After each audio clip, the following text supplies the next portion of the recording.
Okay, so now that you know how to defend the choke, we have to make sure that we know how to do the choke properly. So the couple of areas that you've seen before now is when I have Brandon, when I grab, anyway, that's okay, I'll choke you, I don't mind.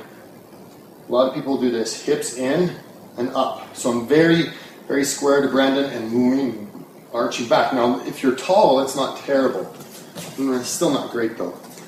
Here's that angle from here. Brandon's back is in a straight line, so he's still strong. He can still defend very easily. So you want to watch out. We don't want this. When you start to do this kind of motion, it's very, very tiring on your arms, and that's why guys are able to kind of hold off on the guillotine, weather the storm, and then the other guy gets tired, arms are dead, guy pops his head up. So instead of a guillotine this way, right, we want that cutting motion to go sideways. So I'm using my lat and my bicep. So reach deep, I get my elbow underneath, hands on my stomach, and I don't even have to grab it that hard. I just want to pin it to my stomach. My foot steps in so I can turn my lat. So you can see there's a big difference here, right? You get a little bit of a squeeze. Now, you go sideways, you can see I'm much more bladed, and my elbow is going to cut in. So watch what I do with my hip. Right there. I want this motion. This kind of bodybuilder kind of cutting, showing off the bicep motion. Now I get my lat and my bicep on Brandon's neck. Chances of me getting a nice efficient blood tap or blood choke is going to be much, much better than lifting up and getting it all in his windpipe. Okay, so I want a nice one that's going to put Brandon to sleep.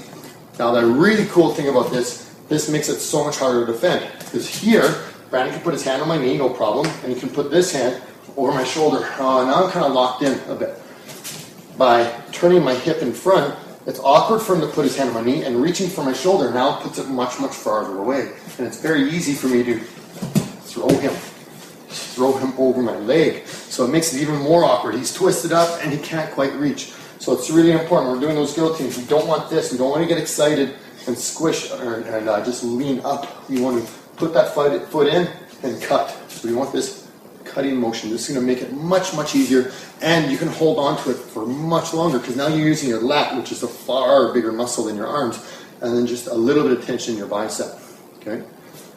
So again, not here, deep, and squish it in. And what we're looking for is the blood, the carotid arteries on Brandon's neck to hold them off here. Now it's just like when you go to feel your pulse after a good run. Right, that's what I'm doing. Now if I hold this long enough, Brandon's going to get a little dizzy and fall asleep. What we don't want is that pressure in the throat. We're not looking for the short choke.